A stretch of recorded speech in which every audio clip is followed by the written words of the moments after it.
channel Jawa Asik. Pada video sebelumnya kita sudah belajar ya tentang sandangan urip. Jadi kali ini kita juga mau belajar tentang sandangan yang lainnya, yaitu sandangan panyigek utawa aksara paten. Jadi kalau sandangan urip kemarin kita belajar tentang pengganti huruf O, E, U. Kali ini kita juga mau belajar tentang sandangan panyigek atau aksara paten. Apa sih sandangan panyigek utawa aksara paten itu? Jadi di dalam kata-kata biasanya kalau dalam kata-kata itu kan kita biasa mengakhiri NG, R, H. Nah kalau di dalam abjad biasa atau di dalam huruf yang kita pelajari sehari-hari itu kan ada hurufnya sendiri.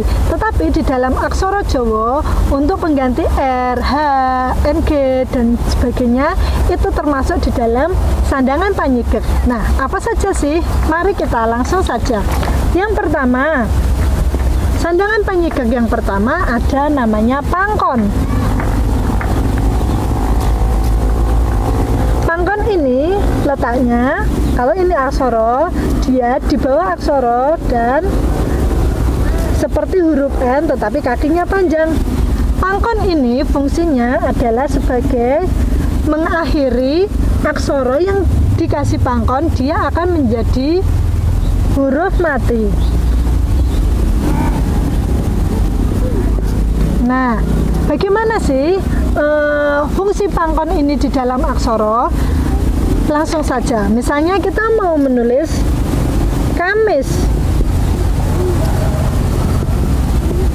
Nah, Kamis ini dia kan fungsinya, dia kan huruf mati kan. Nah, Kamis ini dia untuk bisa menjadi bunyinya S, maka aksara so, aksara S dia harus diberi pangkon seperti ini.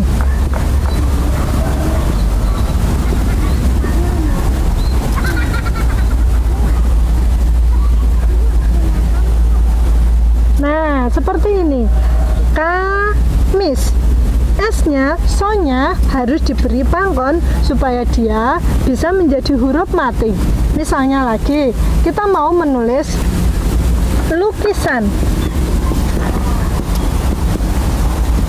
N di sini mati.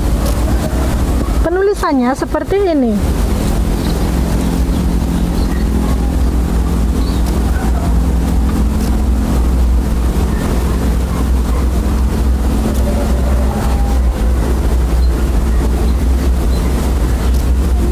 Nah, ini bacanya lukisan. N-nya sudah dipangkon, maka dia N-nya menjadi mati.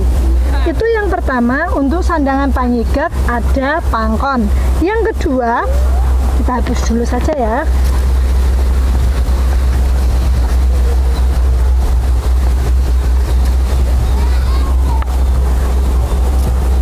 Untuk sandangan panyigek yang kedua ada weknyan. Weknyan itu letaknya di akhir aksara, penulisannya seperti angka 2 tetapi kakinya panjang. Weknyan ini adalah sebagai pengganti huruf untuk mematikan huruf H. Nah, ketika sandangan suatu kata di belakangnya dikasih weknyan, maka di belakangnya ada huruf H-nya. Misalnya kita mau menulis barokah. Penulisannya seperti ini.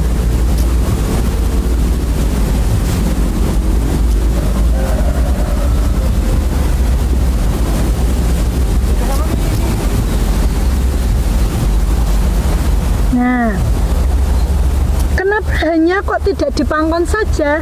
Karena ada aksara panyigek lainnya yang untuk fungsinya sebagai pengganti H, maka aksara H-nya tidak boleh dipangku, tetapi diganti dengan weknyan. Misalnya lagi, kita mau menulis jelajah. Penulisannya seperti ini.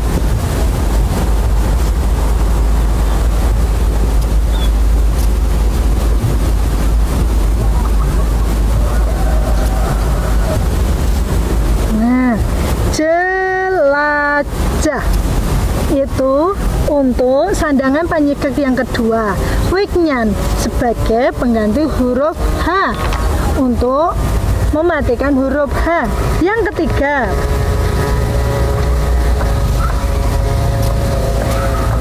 sandangan panyigek yang ketiga ada layar.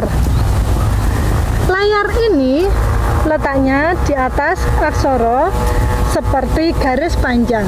Layar ini fungsinya sebagai penyigek huruf R. Misalnya, kita mau menulis pasar. Penulisannya seperti ini. Nah, R ini tidak perlu aksara ro di pangku, tetapi diganti pakai layar. Fungsinya adalah R, jadi ini bunyinya pasar karena ada layarnya. Misalnya lagi kita mau menulis kesasar. Penulisannya seperti ini.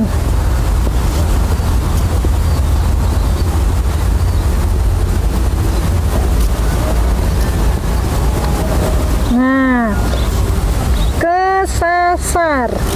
Jadi aksara sandangan panyigek layar fungsinya dia sebagai huruf R, letaknya di atas kalimat. Dan yang terakhir,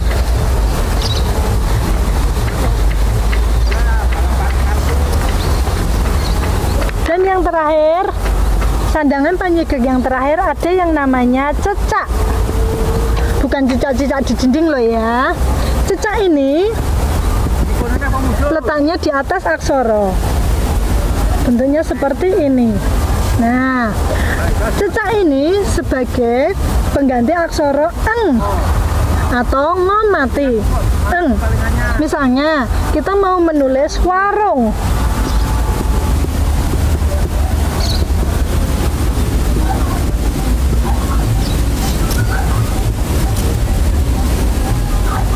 Nah, ini bunyinya warung.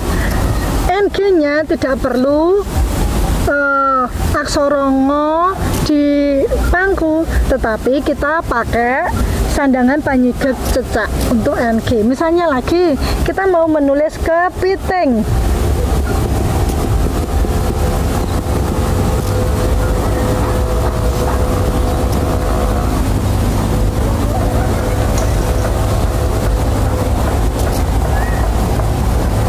Ini double aksara, double sandangan tidak masalah. Ini bunyinya kepiting. Nah, itu untuk aksara cecak. Kita beri satu lagi ya. Contohnya, kita mau menulis Semarang. Seperti ini untuk kata Semarang.